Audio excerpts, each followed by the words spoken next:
Hi, my name's David Rodigan. I first started DJing as a schoolboy in 1968, 69, when I was 17, 18, at school discos, youth clubs, friends' parties. And by that time there was a real groundswell of interest in reggae music from all sorts of kids. You know, it wasn't a West Indian, well, it was obviously a West Indian thing in the sense that it was the music came from the West Indies, but a lot of kids from the major cities started to buy these records and they went into the British pop charts.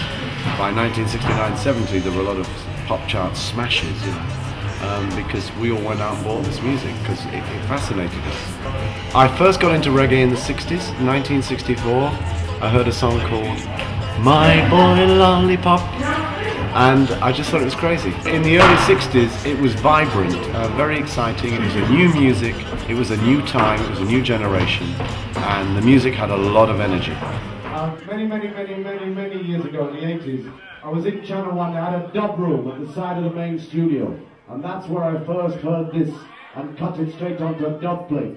This is not the dub plate mix, but this is a song that I will always love. This is Gregory Isaacs, a thing called...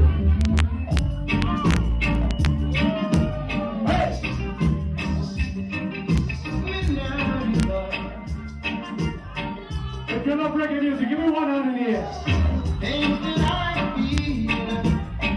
If you love reggae, one hand in the air. Give me some signal for Gregory.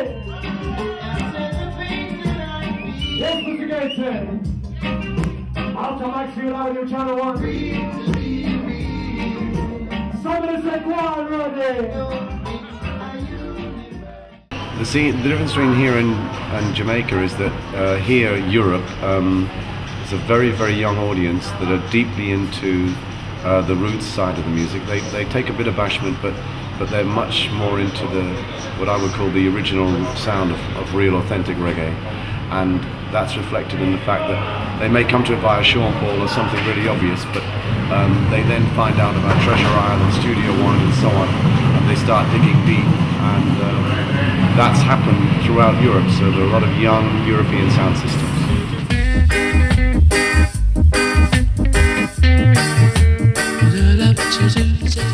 Real authentic reggae was about, as far as I'm concerned, finding songs that were glorious obscurities, songs that weren't generally available, that had been released years and years ago in Jamaica and in the UK, that had a groundswell of popularity at the time, but have subsequently been lost, if you like, not reissued. So essentially the album consists of those sort of recordings that when people rediscover them, they find out, I hope, that they are magnificent.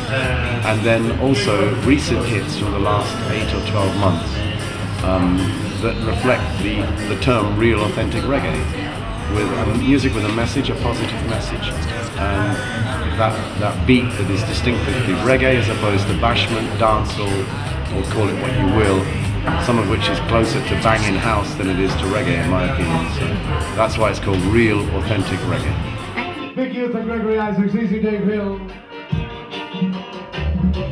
My mind in such a state. Yo! My God, I've got some life left. I'm ready, like baby, I'm the man.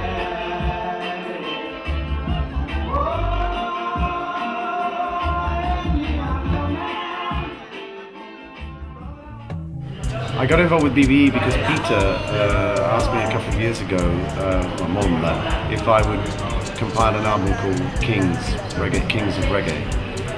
I did one side, one CD, and Sting from New York did the other.